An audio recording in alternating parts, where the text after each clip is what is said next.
Alright, we're jumping straight into this one. You guys are going to love my deck. I have been waiting to play this one for such a long time. It is super sweet. It goes very wide, it goes big with massive creatures, and it draws a ton of cards. I don't know why I don't see this on the ladder more often.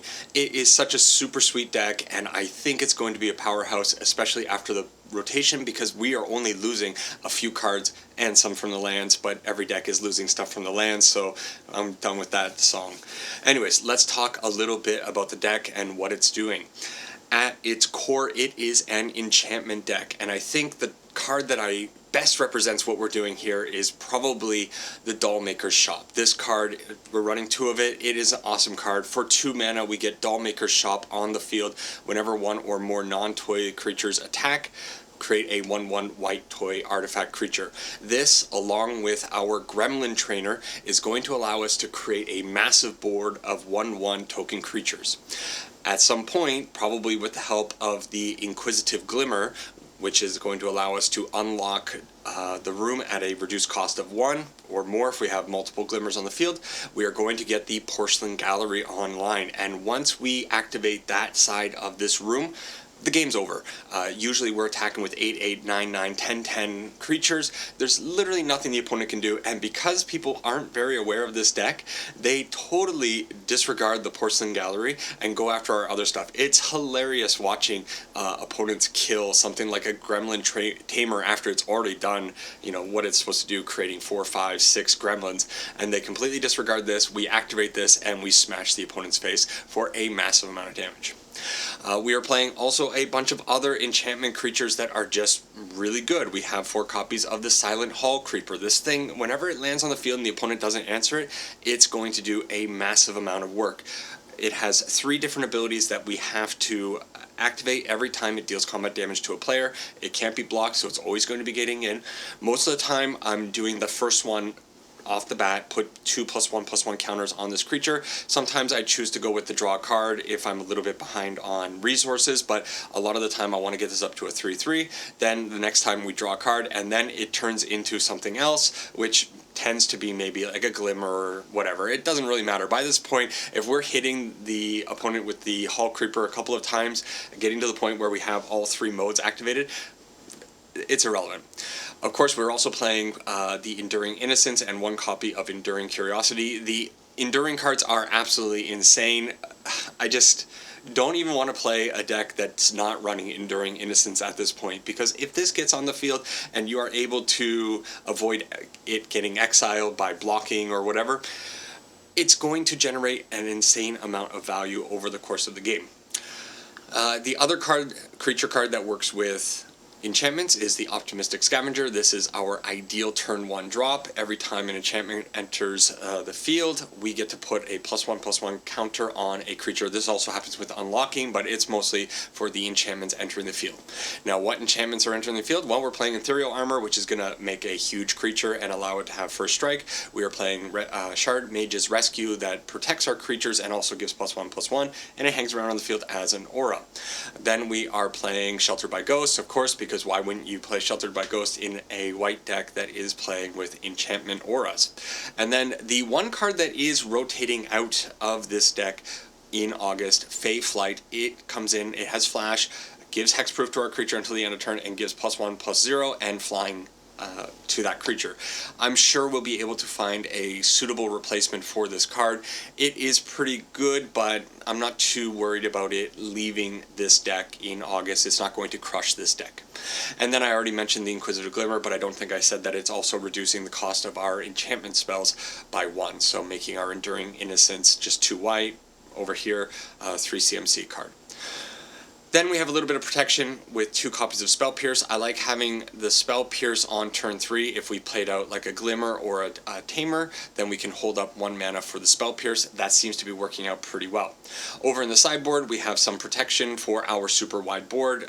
If we do get in a nice state, the only thing that we got to really worry about is board wipes, so Restoration Magic, if we are able to get up to 5 mana, which often this deck does, it's pretty good. More protection in the form of Negate, more Spell Pierces to stop stop those board wipes. Unable to Scream, kind of a good enchantment aura that can come in and really neuter something. If this gets on like a VV before the VV is able to pump up with a whole bunch of counters, it can really neuter what the opponent is doing. And then of course 4 copies of Rest in Peace, because well, you gotta shut down graveyards these days. So that is the deck. Like I said, it is absolutely a blast to play, and I can't wait to showcase it in this video. I hope the games go well. Let's check them out. See you over there. Alright, let's see if we can make this enchantment deck do some fun stuff. Before I forget, if you guys can continue to help me out, help the channel grow, like, subscribe, and let me know in the comments if you've faced this Azorius Gremlin enchantment deck, whatever you want to call it, on the ladder. And what happened in those games? Did you end up just rolling over that deck, or did you get rolled over yourself? The opponent playing out a Golgari land, and hopefully that is not indication of... What is that card? The one that makes all the plants. That's a very annoying card to play against. They're going to go much wider than we are going to go. Instead, no, the opponent is playing Hollowmurk Siege. What is this? When it enters, choose Sultai or Abzan. They chose Abzan. Whenever you attack, put a +1/+1 counter on an attacking creature. It gains menace until the end of turn. That is pretty cool. So, I like our position. I think probably I'm going to go out with the Enduring Innocence. With a Gremlin Tamer on the field, the Enduring Innocence lands, creates a Gremlin, and then we get to draw a card. So pretty good little synergy there. We find our 4th land, which is going to be huge for this. So next turn we actually have a couple of different options. We can kind of remove and protect, or we can go a little bit ham. They have the Revenant, which is terrifying to me. So I think what I'm going to end up doing is removing the Revenant, create another Gremlin, and draw a card. This is when the deck works super well. We hit our land. That's not a great land because it's going to come in tapped on the following turn, but they are down to 12 life. We're going to hold up the Chargemage's Rescue, and then maybe Dollmaker Shop pretty soon? Yeah. So this deck, I find it ends up working very well against non-control decks, I should say. So as long as you're not running into a ton of Azorius control, then probably you're going to be in pretty good shape playing this deck. I could throw out the Shardmage's Rescue right now. It's a little bit risky because I'd be wasting it, but what I would do is create another Gremlin and draw another card. But perhaps I don't need to be that hasty quite yet. So let's just do... I shouldn't have played out the... no, I think it's fine. I was going to say I shouldn't have played out the coast just in case I peel another land, and then I could have potentially played out that land instead of the Seachrome Coast. We want to get up to enough mana to play out this, but next turn we're going to be able to do it anyways. And this turn we're going to be attacking with the Gremlin Tamer. It now has First Strike and Lifelink, so they're not... do we have lethal here? Did I miss lethal? No, we would have had 11 damage, potentially, because they could have blocked differently. Maybe with the Shardmage's Rescue, maybe I should have swung with the team if they blocked the Enduring Innocence, then I could have flashed this in to get 1 more point of damage. So it's possible that I did miss a little bit of lethal there. But I think we're doing okay. They are using this to tear asunder my Sheltered by Ghost, which is pretty good. Pretty good, pretty good. If they end up tapping out here, then we can really do the fun thing. Okay. Well, this works out insanely well. So we're going to play out the Shardmage's Rescue, blank their Maelstrom Pulse, create another Gremlin, Enduring Innocence, draw a card, and then on the following turn we get to see the Porcelain Gallery create a massive field. Yeah. So if the opponent allowed us to do the fun thing there, we would have thrown out the Porcelain Gallery. It would have created a Gremlin with this, and then they would have been, what do we got on the field? 2, 4, 6, 8, 9. Everything would have been huge. 9 9s. Sweet. So what do we want to bring in against the opponent? I have no idea what they're really doing. They are going to have a lot of spot removal. It looks like it's kind of like a rock type deck where it's Golgari, good stuff, plus removal. The spell Pierce, I think, is... maybe it's okay, but I kind of want the Restoration Magic, I think. I have a feeling that they'll probably end up being able to pay that 2 pretty effectively, especially being on the draw. Shelter by Ghost is very good, but I think I'm going to take out 1 for 1 more Restoration Magic, and we'll try it a little bit like this. Oh boy. I guess another good question to ask is, have you been running into any other fun or interesting decks on the ladder? For the most part, I think my opponents are playing a lot of what you would expect. I think the meta has definitely settled at least enough, and people know what's good, and they've kind of sunken into those tried and true decks. But once in a while, I do find opponents playing some interesting stuff like this. I did actually face off against an opponent playing a equipment deck, Boros Equipment in Standard today, while I was testing this deck this morning. And that Boros Equipment deck actually admittedly destroyed me. It was functioning very well. Okay, the opponent up to 4 mana, they have the Revenant, which... ooh, pretty big pain in my side, but they are down to 3 cards. They have 2 Llanowar Elves, and they are losing life from their, not chamber, but from the Unholy Annex. I don't know if I want to challenge... do I want to challenge the Revenant? Maybe not this turn. So I think what I'm going to do is just ease up for a second. Maybe next turn we'll flash in 1 of these to protect something and make something a little bit bigger. Both of these are going to get +2/+2, or give +2/+2 when these come in. And we also have the Restoration Magic to maybe make something happen, but I'm a little bit afraid of what the opponent's power output is. They might just end up doing the Ritual Chamber here with their 5 mana, attack in with the Revenant. I could see that being a thing. Okay. Let's go this way. We'll go a little bit...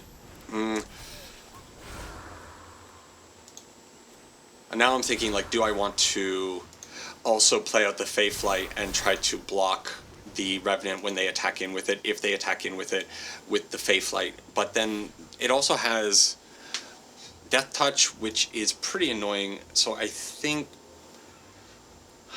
I'm okay just taking the 3 damage here.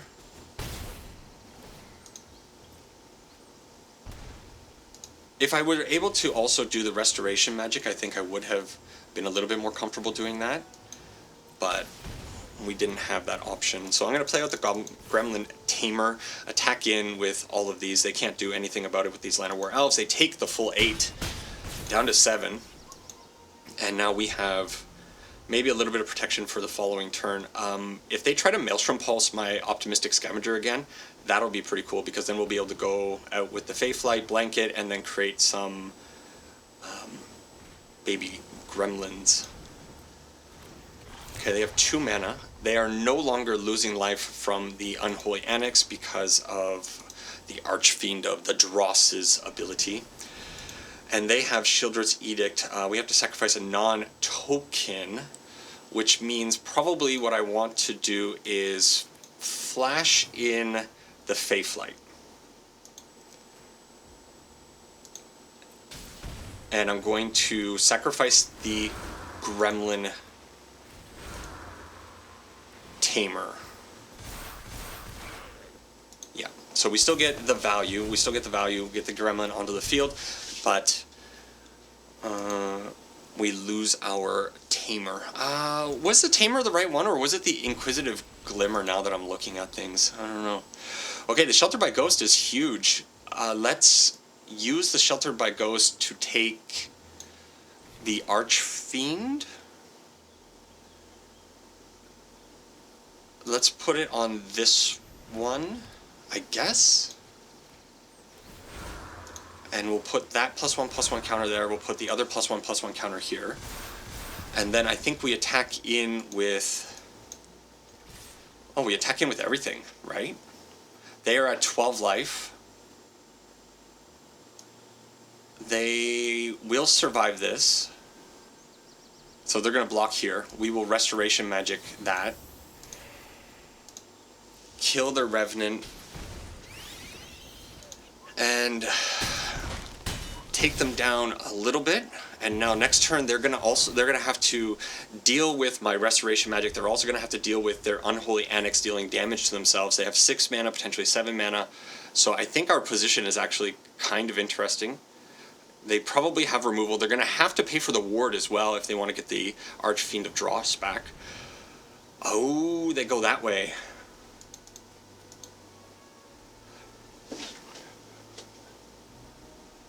Okay, I can protect the Sheltered by Ghost with the Restoration Magic.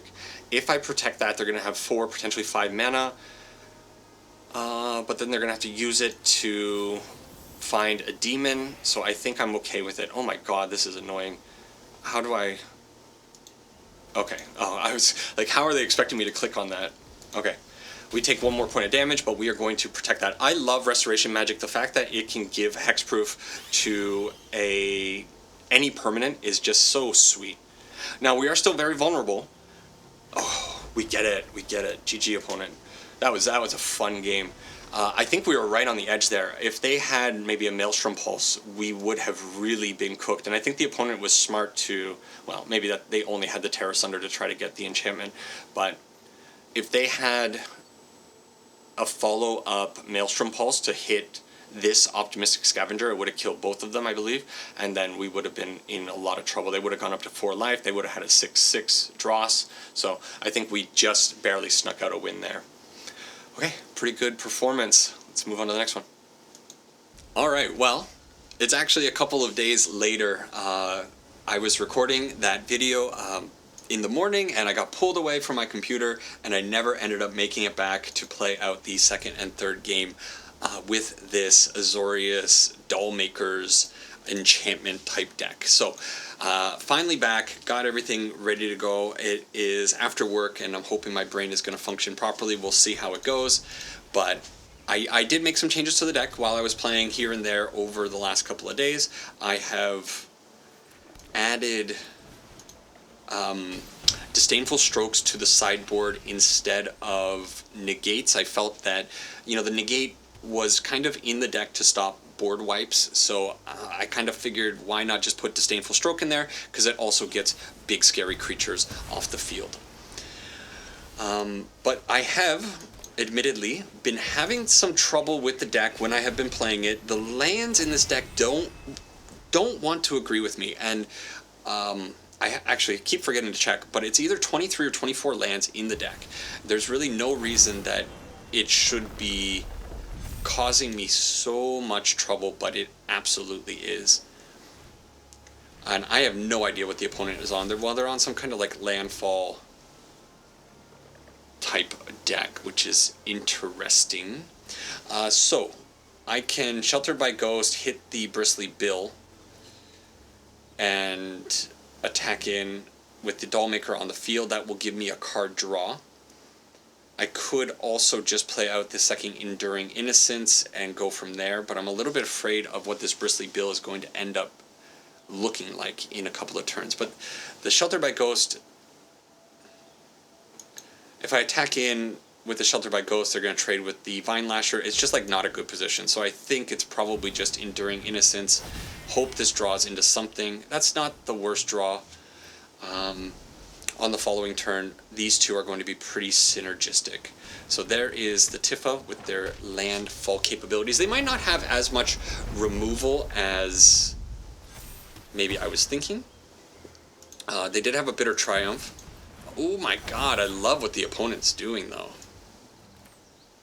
Okay, let's do Gremlin Tamer onto the field. We're going to draw a card. Hopefully it's a land. Need to see a couple more lands, okay? So we draw 2, and I think there's no world in which I'm allowed to leave this Tifa Lockhart on the battlefield. So are we putting it on the Enduring Innocence or on the Tifa? I think it'll go on the Enduring Innocence. It doesn't really matter. And we will make it 1/1 Gremlin. And from here, no attacks. they're going to be drawing 2 cards a turn. There is their Traveling Chocobo, which will be doubling up Bristly Bill and the Vine Lasher and the Tifa if they get another one onto the field. So the opponent's output potential is very high right now, but we are getting to a point where we might be able to get a pretty big board with these doll makers. Do need to find one more land. There it is.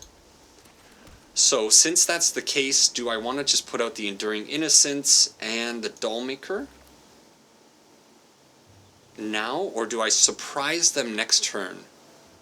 Okay, I think what it's going to be is Enduring Innocence, see what we draw, make a goblin, a gremlin.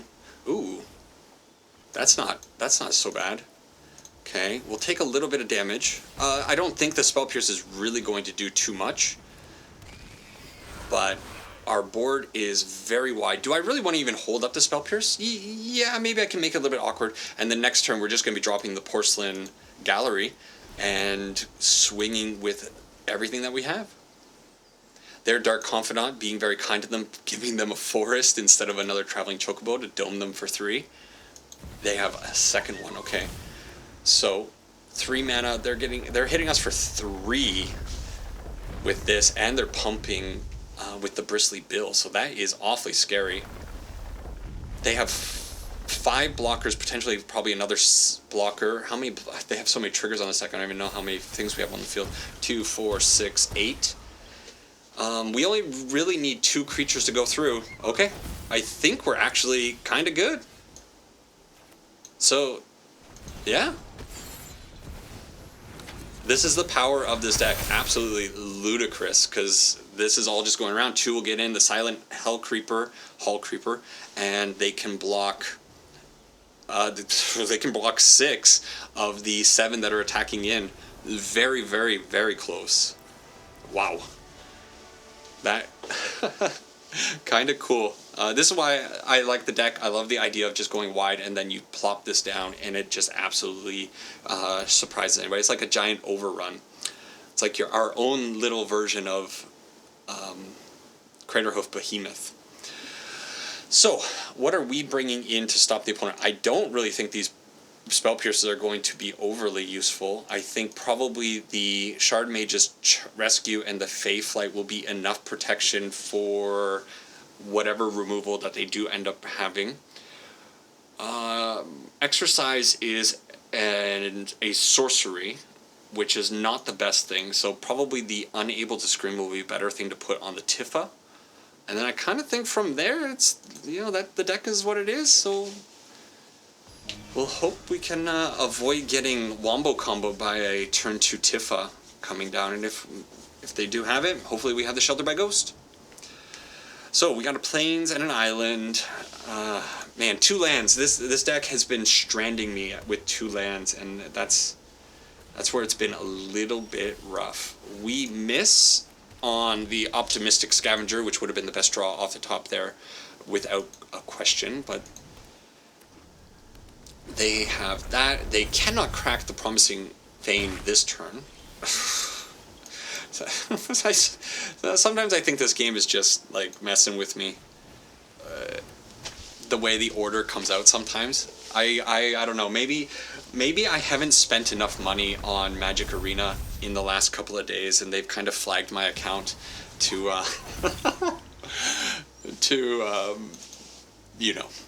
not treat it as kindly. Oh my god.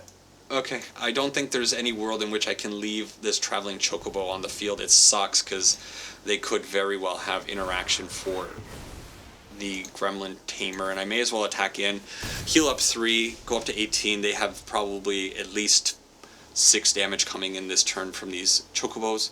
We could start putting the Gremlins in front of them, though. They crack the Vein. That's kind of cool. That tells me that they probably don't have a Tifa on board quite yet. And probably they can't interact with the Gremlin Tamer this turn. I think I'll keep the Gremlin. I'll take the 3. It's fine. And again, we're just hoping. If it's a white source, we play out the Enduring Innocence. The Enduring Innocence will be huge here. I shouldn't have said the Enduring Innocence was going to be huge here, because then it just ended up giving me an Enduring Innocence.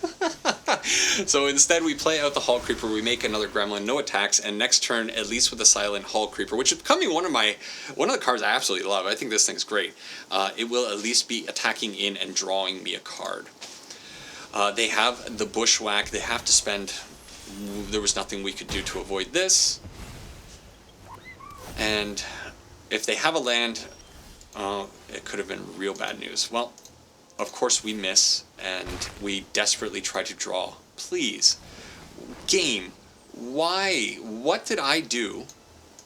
What did I do to do this? Oh man, I don't know. I've been playing this deck at work. Some games it just goes so smoothly, and then some other games it's this situation where you have... I don't know. I must be up to like a 50% chance to draw a land at this point. 47. I've drawn 2 out of 47, so I think I have 22 left in the deck. So 22 out of 47. Yeah, it's like 40-something percent, 45%. And the opponent is just doming us. This is pretty cool, though. I love seeing this Golgori? Oh my god, I can't speak. Whatever. Green-black combination of landfall triggers. I think it's a really neat idea with this Vine Lasher comboing with the Traveling Chocobo, because they're just machine gunning me down. And then, like, what are we supposed to do? Even I would attack with all 3, because I gotta put them both on. Yeah, these have to go here.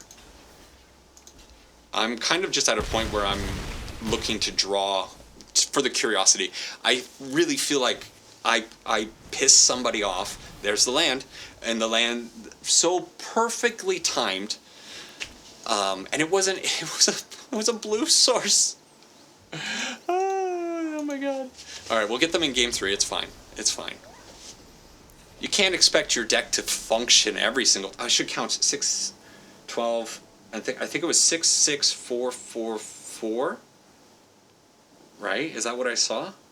So 6, 12, 16, 20, 24. I'm pretty sure I'm running 24 lands. And there's literally no reason this deck should run into the land problems that it does run into. It is... it's a thing. Okay, but I'm not going to let it get me down. We're not going to run into land problems. There's no way that keeping another 2-land hand... I just can't keep this one. We have nothing to put these on, and the Hall Creeper cannot be cast. So, again, with... It honestly, like, the deck's been functioning in such a weird way the last little while for me that I almost cannot believe that it's functioning in this manner. I guess we, against my better judgment, I guess we're going to throw away a land. But, yeah, I guess sometimes you just hit these pockets of, like, horrid variance. And today was that story when I was practicing, because I knew I was going to go to work, I was going to come home, and I was going to throw up the green screen before bed and try to get these last 2 games recorded before the rest of the week kind of piles onto me. And so I wanted to practice. I was practicing during the dinner break and that kind of stuff. And it was the same kind of thing. And I kind of thought, oh, I got over that bad pocket of land, luck. But apparently not. Now the opponent also, a little bit interesting, no green mana in their landfall deck. So the fact that they played out the Dark Confidant in this manner really makes me think that it means a lot to them. So I'm going to try to take advantage of it, play out the Shelter by Ghost, and hopefully this works out for me. They're cracking the Promising Vein to go get a green source. Okay, so that they were really banking on that Dark Confidant finding them something a little bit better. Ooh, and we hit the Shard Mage. I would have preferred a land. No, I don't know if I would have preferred a land there. I think the Shard Mage is actually really sweet. Would have preferred a land a few turns ago. I should have kept the one that I threw away. But I think keeping the Gremlin Tamer alive is probably a little important. I want to just put out the Scavenger, hold up the Shard Mage's Rescue, and then we'll go from there. They're hitting their lands now, though. A lot better than I'm hitting my lands. This thing can sacrifice to destroy the enchantment so they can get the Bob back. And unfortunately, I can't really do anything about that. There's the land. Great. So, if I go with the doll maker, I can start making babies, but I think it's probably better just to go with the Silent Hull Creeper. This is going to trigger both of these creatures, which then I think I'm fine putting it on the Tamer. I think I'm okay with that. Maybe it should have been on the Gremlin, I'm not sure. And we'll swing in. I'm assuming that they're going to destroy the Sheltered by Ghost, and then maybe try to get some blocks in. We'll see if that's their play here. But I guess they block for, yeah, there's the block. And then sacrifice, free the Bob, and hopefully this Bob starts doing some damage to them. That's what we hope. This cannot, as long as it's only protecting a creature. So, is what it is.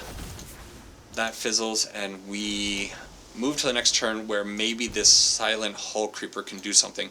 They hit the Bitter Triumph, so maybe we can blank the Bitter Triumph with this Shard Mage. Ooh, okay.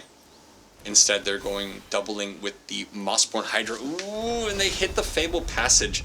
So the clock is very fast because this is 4, and then the Vein is at least 8. Potentially one more land turn. Next turn is 16, and we're kind of just donezo. I kind of hope they tried to do something with the Bitter Triumph this turn. No block. They choose not to. I was really hoping they would. Ooh. So, I guess it's Sheltered by Ghost, hitting the Silent Hull Creeper, which they're going to try to Bitter Triumph. And then we will... I don't know why they didn't try to hit it with the Bitter Triumphs there. They let the Ward 2 be a thing. Oh! So, that sucks. Well, now we know why they let that go through. Oh, now I'm maybe just dead? At this point, is there really any reason to draw a card? I think it's probably Silent Hull Creeper tried to survive this turn and hope that they take damage from Bob. And they took 1. Okay, the Vine Lasher was something. But it's still possible. Ooh. Oh, they tapped the Vein. I wonder if they tapped the Vein by accident. It might have been an auto-tap problem. But they have the double trigger on that. The opponent's deck just worked better than my deck, and... we're not dead yet, though. Now we're dead. That's cool. Alright. I don't think we have enough to fade 632 trample damage, right? Even if we put the entire team in front of it.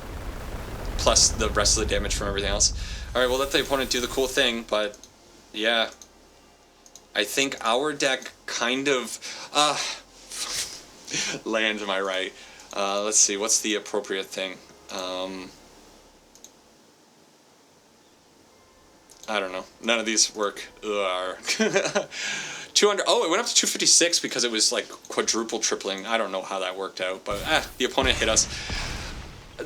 Game 2, Game 3, the deck just didn't function. So it is what it is. I'm going to chalk it up to a little bit of bad luck. Look at the hair. I'm getting frazzled.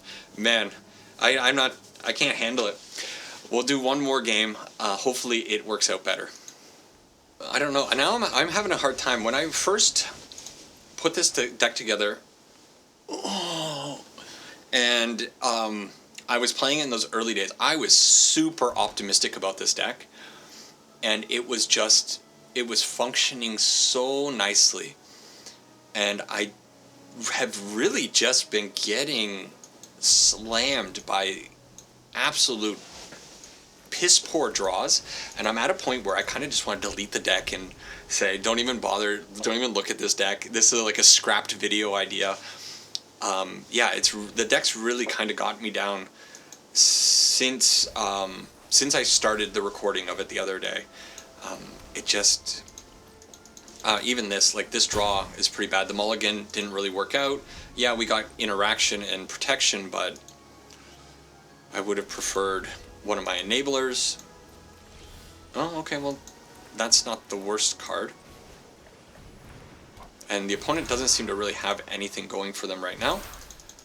What are they on anyways? I have no idea. Simic something. Simic Surprise? Okay. But, I mean, I know the deck can function well because I had a lot of fun playing with it at various times. It's just the last little bit, it's been frustrating me. Get another Shard Mage. Okay, well, you know what? I think it's fine to use a Sheltered by Ghost. We will take the Overlord, I suppose, and load up the Scavenger. Hopefully nothing disastrous happens, but we do have 2 Shard Mage's Rescues. They are down to 11 health, so maybe we can apply enough pressure to keep them pretty low. There might also be a world where I'm actually able to kill them on the following turn. If they play out something for 4, I could flash both Shard Mage's Rescues onto the field. They both represent 4 damage. Okay. Would we have been able to just kill them there? So we would have Shard Mage's Rescue onto the Glimmer that they would have targeted. Then we could have Shard Mage's Rescue again, so that would have been... What are we up to? We would have been at 11 damage, and then I could have Sheltered by Ghost to hit the Overlord, whatever. It would have been another 2 damage, and we had 12 damage. So, yeah, that's kind of cool. What is the opponent doing? Oh, they're straight up conceding the game. Okay, I guess the opponent hates the deck that I'm playing and just conceded. Huh, I did not expect that. Well, let's reroll this, by the way. Hey, a 500 turned into a 750. I told a friend that it was possible, and there it is. It is a thing that can definitely happen. Let's jump into one more. That doesn't count, right? So, yeah, I don't know what happened with the opponent there, not sideboarding and not bothering. Maybe, yeah, people have things. Again, what is going on with this deck? And 2 lands. 2 lands are not any better than... We'll make it happen. Okay, we do have the turn 1, we do have a turn 2, and potentially a turn 3 if we find a land. The Hull Creeper can maybe draw us into the 3rd land if we end up getting stuck here. Okay, the opponent... Oh, well, we find the land, so that is a good thing.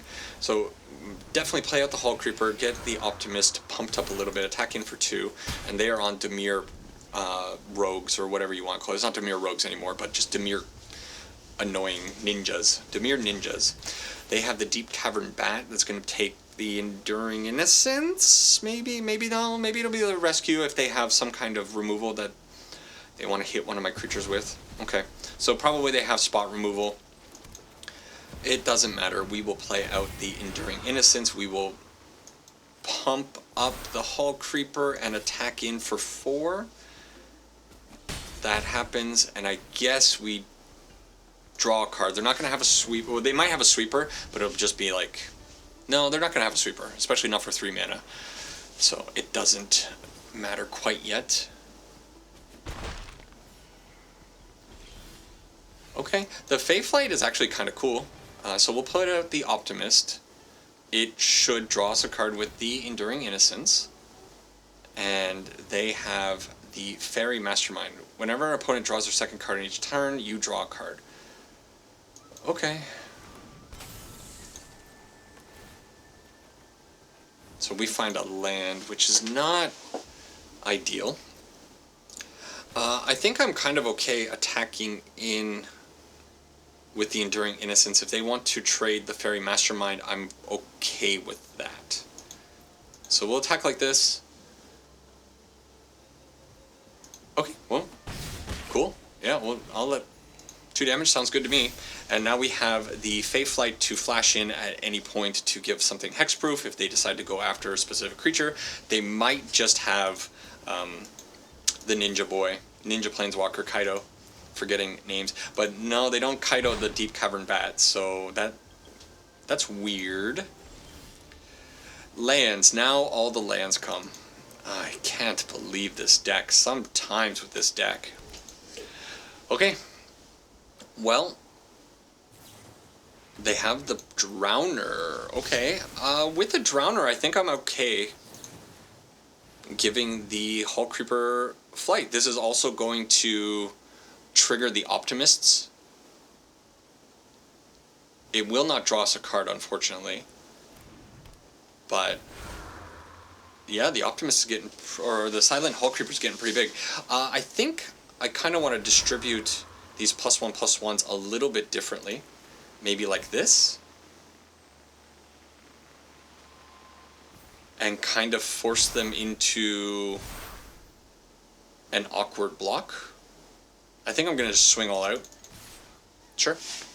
Now, the Hull Creeper is going to have to take the form of one of our creatures. What do I want to get rid of? Do I get rid of the Enduring Innocence or the Optimistic Scavenger? What do I want to copy with the Hull Creeper? Do I want to copy an Innocence? Probably. Okay. Okay. Well, I'm not going to be able to copy an Innocence now because it will be off the field before then. So this will become a Scavenger. But I think even becoming a Scavenger is not the worst case scenario. We'll put another +1/+1 there, and now we have a 5/4 and a 4/4 with the Enduring Innocence. And if we draw something that can help us draw off the creativity, that would be really, not creativity, Enduring Innocence, that would be really swell. That doesn't help us. And in fact, I think it just leads to more sadness. They probably have some kind of interaction. There's the interaction. And I guess I attack if they want to quad block or triple block this. I think I'm okay with that. Okay, they just give us one fairy. I'll hold the Verge just in case there's like some discard situation. I don't think there is going to be. I'm going to have a really hard time getting through this board of 1/1s actually, and I don't know if I'll ever even be able to get this last 5 points of damage in outside of maybe a Hull Creeper. 6 damage, 7, then 8, and then 9. It just keeps going up and up and up. They must have another, I bet they have another one of these, the Fey Bloom Tricks. This feels bad, but I think I'm going to do it. Certainly they have some kind of interaction. They don't. Well, I think I take the Deep Cavern Bat now then. I kind of wasn't thinking about going that way with things, but if they're going to give me back the Shard Mages, I think I'm okay with that. I don't think this resolves. They're going to do something here. Crazy. Okay. Double attack. They block. What is the opponent sitting on? That's crazy. 3 cards in hand.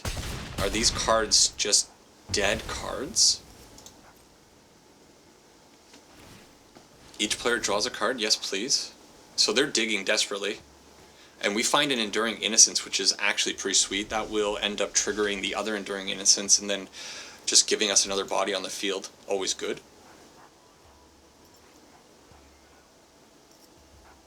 But give me another protection spell. Land. Okie doke. Well, do I shelter by Ghost this turn? I think I do. Force their hand here. Maybe I should have played out, you know what, no, this was the wrong play. I should have put out the Enduring Innocence first. Maybe they would have reacted with a Edict effect in response to the Enduring Innocence anyways, but that's kind of what I was thinking. So they have the Go for the Throat. We're in our position where this is the position that we kind of set up for ourselves. So I guess I have to play it out the way I'm playing it out. And both of these are going to fizzle. That double go for the throat. Oh, okay. Opponent, good on you. Let's attack in.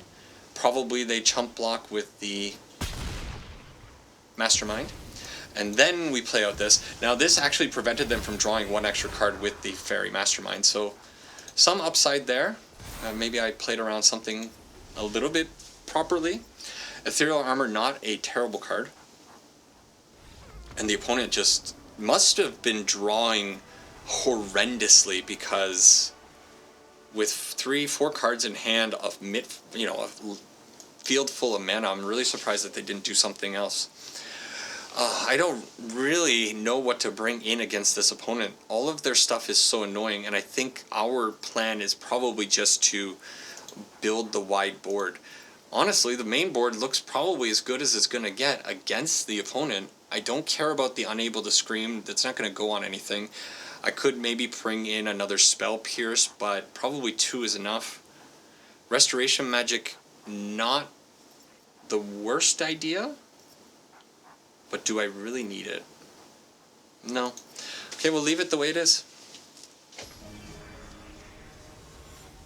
And just pray. I hope this one goes well. I want this to be done. It's actually my bedtime right now. And like I said, I got a busy couple days coming up, and so I'm not going to be able to really sit down and play. I wanted to get this done. Things just sneak up on you. You can't keep a 5-lander, can you? How about some balance in my deck, please? Oh yeah. Yeah. It's okay. We'll throw away the Ethereal Armor, I guess. We're kind of all in on this Hall Creeper doing some good stuff for us. And hopefully they don't have Disruption. They might have the turn 2 Bat. Taking the Hall Creeper will be pretty devastating.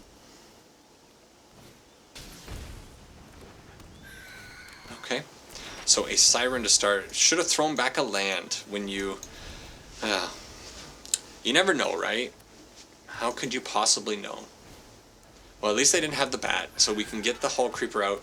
The Hall Creeper is going to be exposed. I'm actually kind of thinking I don't want to put out the Hall Creeper now, especially since I know they have the cut down. This deck. This game. If I put out the Inquisitive Glimmer, it's just going to die to the cut down. I kind of just want to do nothing.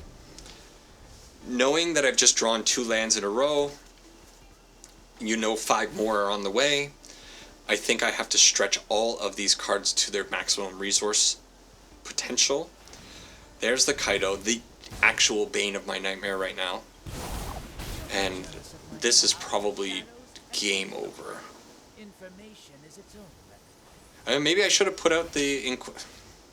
What did I say about drawing 6 more lands?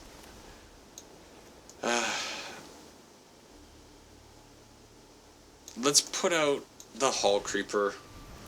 Okay. And hold up the Shard Mage's Rescue. Maybe I played that way too carefully, because maybe if they killed the Inquisitive Glimmer, they wouldn't have put out the Kaido, or they would have put out the Kaido and they would have just left the Glimmer on the field. We would have been a little bit better position. But now I feel like... what can we really do here? Just the Dimir deck doing what the Dimir deck does right now. Which kind of blows my mind for the last game. I don't know what they could have possibly had that put them in such a poor position to not have anything to deal with us. Okay, Surveil 1 into the bin, and then they draw the other one. How many lands have we drawn? All of them? I think we've drawn... Have we not drawn a playable card, actually? Actually, right?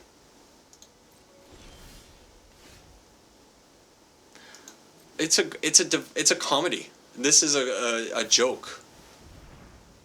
All right. They have the Drowner. They have the Cut Down. I'm not. It's so frustrating when you see the lands coming out like that, where it's like you get stuck on lands and then you flood on lands and then. Make me feel better, please. Say something about lands in the comments. Just.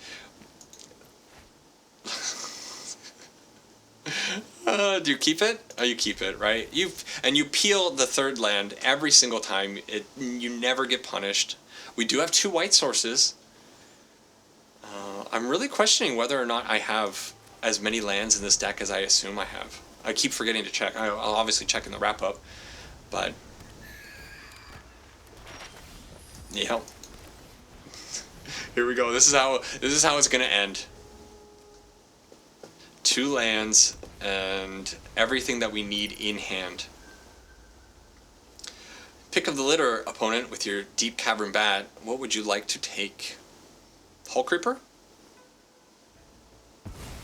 Ooh, scared of the Dollmaker Shop. I'm kind of happy with that. Hey, we hit that, and so this is huge. The Enduring Innocence with a Gremlin Tamer on the field is one of the best reasons to be playing this deck because of that, the way it triggers. Getting an extra critter on the field to be a blocker, maybe at some point, or a threat once we get our Dollmaker's thing back, if we get it back, and then drawing a card off of the Innocence is just fantastic. Okay, that sucks. But it could have been worse. Hey, we're finding all the lands now. Well, let's put a second Innocence onto the field, I suppose. We get to draw a card. It's a pretty good card. I don't think I'm brave enough to play it out, though. Not yet. I think I might want to try to get a nice surprise with this. Maybe get the Hull Creeper on the field, make it a little bit big, have the protection with the Feyflight, get punished with another Deep Cavern Bat because I don't have the interaction that's in my deck in my hand. Well, we wouldn't want it in the hand right now. We want to draw our wonderful... yeah, of course you take that. We want to draw our wonderful Sheltered by Ghost now. Okay, the opponent, though, on the attack. And I assume we're also going to be attacking next turn. If this Silent Hull Creeper lands, though, drawing 2 cards off of these Enduring Innocences it's going to be pretty awesome. They Drowner that. Okay. That was weird, right? Ooh. Well, we get all of our lands. Let's hold... yeah, we'll attack in. Let's hold the Feyflight. Is it hold the Feyflight, or is it actually just go out with the Hull Creeper? I don't know. I think it's maybe hold the Feyflight. They do know about it, though. So, what would you have done there? Is it just plop out the Hull Creeper knowing you have an Enduring Curiosity that you can flash out next turn getting even more draws? Or do you hold the Hull Creeper back so that you can trigger the Enduring Innocence again and continue to draw more and more and more? I actually don't know what the play is there. So we take some points of damage, and they have the Preacher of the Schism. Okay.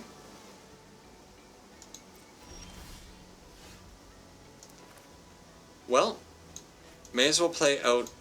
does it matter what I play out? No, we'll play out the land that they know that we have.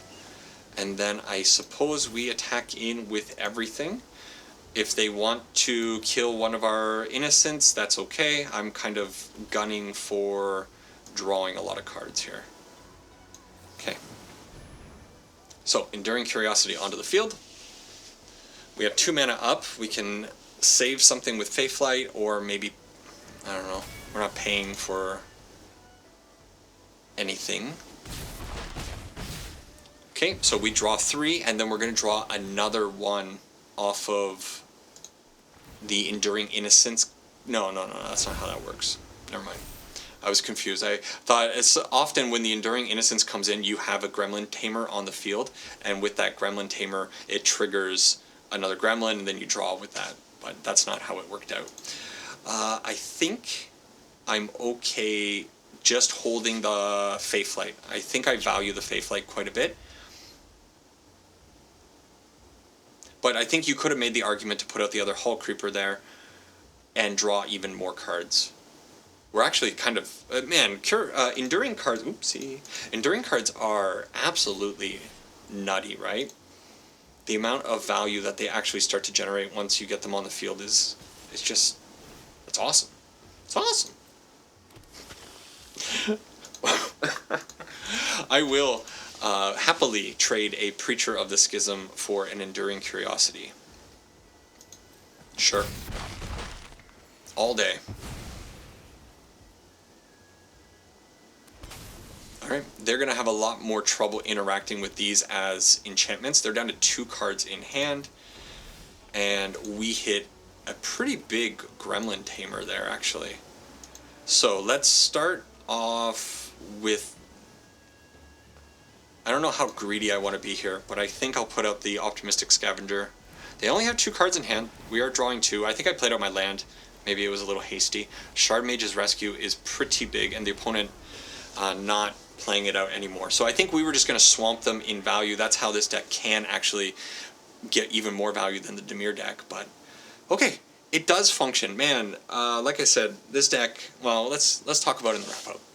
Alright, so this is the deck. I still think that there is potential here. Maybe there needs to be some tweaking. I know there is a card. I think I have it kind of pulled up here. Entity Tracker. Other decks that are in this same vein are running Entity Tracker over some other cards, maybe like the Enduring cards and that.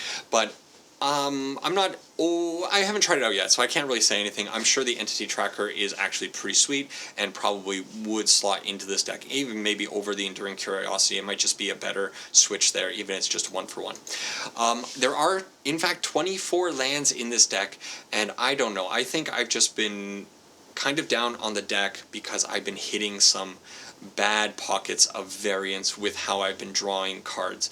There's really no reason that I should be hitting this many games where I'm getting stuck at 2 mana or I'm absolutely flooding out. Flooding out when you have 24 lands, you know what, it's going to happen. But anyways, when you get the combo of the Inquisitive Glimmer and Enduring Innocence on the field, you know, reducing the cost of your various enchantments, and you're drawing cards with the Enduring Innocence, with the Gremlin Tamer. Like, everything's very synergistic all together. It's not just one combo. I shouldn't say just these two. It's a little bit of everything. So once you have, you know, you have the ideal Scavenger on the field, you have 1 Tamer, 1 Glimmer, and then you just start plopping out enchantments that are protecting your creatures, keeping them alive with hexproof, or making them awfully big, giving them ward. There are so many little avenues in this deck that can help you stabilize. Definitely I found that in testing, obviously Azorius Control is a pretty nasty matchup. That is the reason behind the Restoration Magic in the sideboard, because once in a while it can blank a board wipe, also Disdainful Strokes, which I have brought in. Since bringing them in, I actually haven't run into Azorius Control, so I don't know if this is necessary, but I think it's probably still better than Negate overall. But still, if you're messing around with Dollmaker's Shop, which is the real reason to be playing this deck, I think it's cool. There were a couple videos where you saw that the Porcelain Gallery popped off and created a massive board, usually 9/9s, 10/10s, and things just get over very quickly. Should you craft this? Should you mess around with this deck? I don't know. Maybe. The cards that you are going to be spending money on to craft are going to be the Enduring cards, and the Enduring cards are awesome. I think you need them for this standard format. The Silent Hall Creeper, probably pretty niche. That's one area where your rare cards are probably going to be stretched, and then the Dollmaker Shop 2 mythic cards over here is also going to be a bit of a stretch. Sideboard is what it is. You can craft the sideboard however you want, and then of course if you don't have Azorius lands, which rotating, I think I mentioned it a couple of days ago when I did the first bit of recording. Both of these over here are rotating, so we don't want those. I actually don't know what the land base is going to look like post-rotation, because I don't think we are getting Fountain. What is it called? Something Fountain. It's been too long since I played my Shock lands, and Hollowed Fountain? Hollowed Fountain, it came to me. I don't think we're getting that, because I think that's an allied land, and we're getting the enemy lands. Still, the deck's not overly expensive, and I think probably you might have some of these cards. If you do, try it out, because it's a whole lot of fun when it functions properly. Just try not to be like me and get frustrated with a weird pocket of bad draws, which maybe the frustration, some people now I'm realizing are probably not realizing, like, it was only one game where you kind of got land screwed, or maybe 1 or 2, there were a couple weird mulligans, but it was kind of like an all-day thing today. I did probably 6 or 7 reps with the deck on on my way to work and during the breaks, and it was kind of a constant thing. So it was kind of in the back of my head that land screw, for some reason, was attracted to me today. If you can get past that, I think the idea behind the deck's kind of cool, and it's a neat deck. It's definitely not a tier deck. It's more of a edge, niche, kind of fun thing to play around with. Anyways, that's it. Let me know what you think about Gremlins, Azorius Gremlins, whatever you want to call it, enchantments in Standard. And that's it for this one. Take care for now, and see you later on. Bye-bye.